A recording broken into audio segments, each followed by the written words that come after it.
This is my audience. Okay. Can you start? Can I see? Thank you. Hi guys, my name is Saybrook Whalen. So my family spends the summers in Connecticut in a small little beach town called Old Saybrook.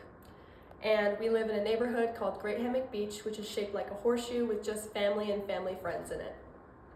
Everyone's known each other for generations because they all immigrated from Ellis Island around the same time.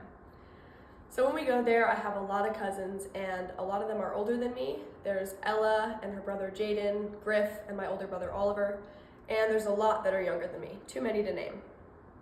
So I never quite fit in with my family because I was too old for the younger cousins and definitely too young for the older cousins. I felt like I never really fit in and like I was stuck in sort of a middle child syndrome. I would tell stories to make my older cousins think I was more mature than I was, and I would try to take my brother's spot as an older cousin. I would even try to use my city slicker reputation as some sort of wisdom or dominance over my suburban raised cousins.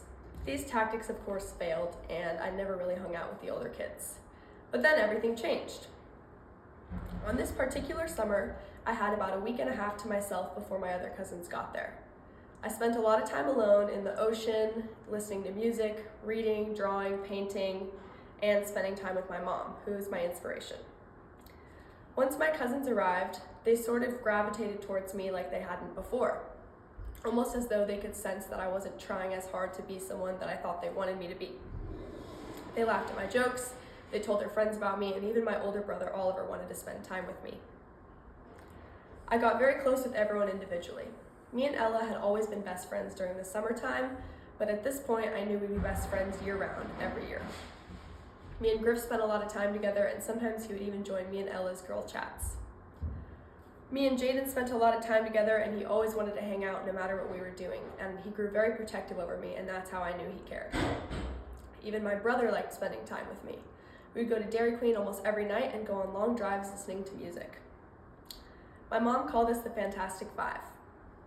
We carried on family traditions like going to Harvey's Beach, the next beach over, where we would stay up late and get away from our parents, just like our parents did generations before.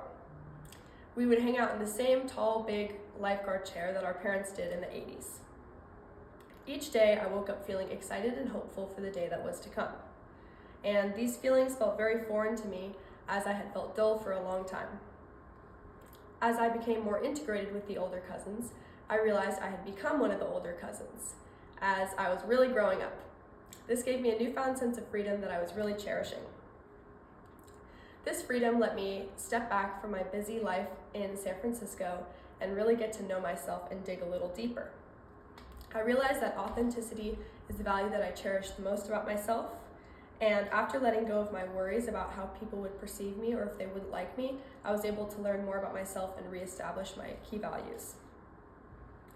This very special summer showed me how getting to know myself before prioritizing my relationships with other people is really important, not just to maintaining a healthy relationship with those that I love, but also with myself. I realized that relationships with others should be simple, real, and meaningful, and not forced. Real connections cannot be forced. I also realized that no matter what challenges I go through, as long as I value my authenticity and prioritize that about myself, nothing too bad can happen because I still have my core values. After feeling lighter and more hopeful from these realizations, my life really changed. I enjoy spending some time with myself each day now, and I try to do that just for a little bit every day. And I hope that this inspires you to do the same and take some time to yourself and appreciate yourself and those around you. Thank you. Question to the audience, please.